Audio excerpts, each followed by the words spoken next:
Hello, I'm Severin Suzuki speaking for ECHO, the Environmental Children's Organization. We're a group of 12 and 13-year-olds trying to make a difference. Vanessa Seti, Morgan Geisler, Michelle Quigg, and me. We've raised all the money to come here ourselves, to come 5,000 miles to tell you adults you must change your ways. Coming up here today, I have no hidden agenda.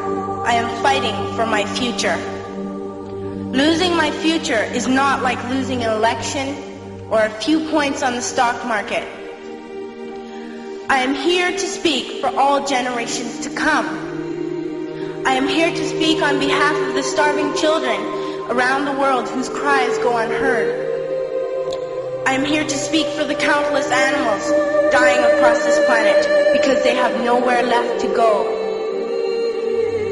I am afraid to go out in the sun now because of the holes in our ozone. I am afraid to breathe the air because I don't know what chemicals are in it. I used to go fishing in Vancouver, my home, with my dad, until just a few years ago we found the fish full of cancers. And now we hear of animals and plants going extinct, every day vanishing forever. In my life, I have dreamt of seeing the great herds of wild animals, jungles and rainforests full of birds and butterflies. But now I wonder if they will even exist for my children to see. Did you have to worry of these things when you were my age? All this is happening before our eyes, and yet we act as if we have all the time we want and all the solutions. I'm only a child, and I don't have all the solutions. But I want you to realize, neither do you. You don't know how to fix the holes in our ozone layer. You don't know how to bring the salmon back up a dead stream. You don't know how to bring back an animal now extinct. And you can't bring back the forest that once grew where there is now a desert. If you don't know how to fix it, please stop breaking it. Here, you may be delegates of your government, business people, organizers, reporters, or politicians, but really, your mothers and fathers, sisters and brothers, aunts and uncles, and all of you are someone's child. I'm only a child, yet I know we are all part of a family, 5 billion strong, in fact, 30 million species strong. And borders and governments will never change that.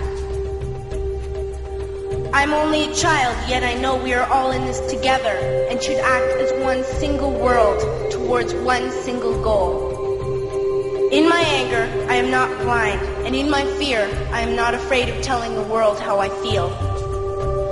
In my country, we make so much waste. We buy and throw away, and yet northern countries will not share with the needy. Even when we have more than enough, we are afraid to share. We are afraid to let go of some of our wealth. In Canada, we live the privileged life, with plenty of food, water, and shelter. We have watches, bicycles, computers, and television sets. The list could go on for 2 days.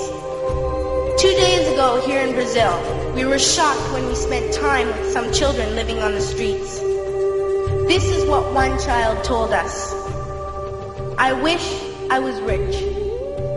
And if I were, I would give all the street children food, clothes, medicines, shelter, and love and affection. If a child on the streets who has nothing is willing to share, why are we who have everything still so greedy? I can't stop thinking that these are children my own age, that it makes a tremendous difference where you are born. That I could be one of those children living in the favelas of Rio. I could be a child starving in Somalia, or a victim of war in the Middle East, or a beggar in India.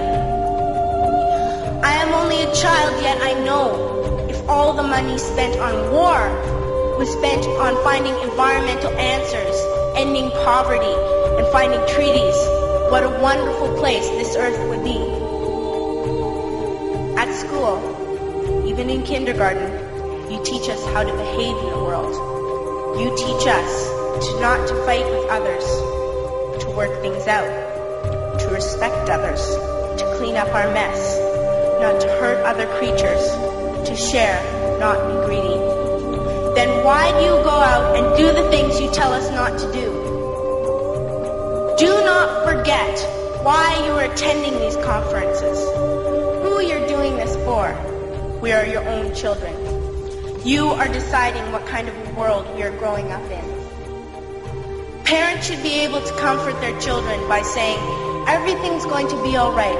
It's not the end of the world, and we're doing the best we can. But I don't think you can say that to us anymore.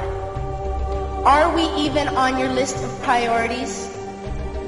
My dad always says, you are what you do, not what you say. Well, what you do makes me cry at night. You grown up say you love us, but I challenge you, please, make your actions reflect your words. Thank you.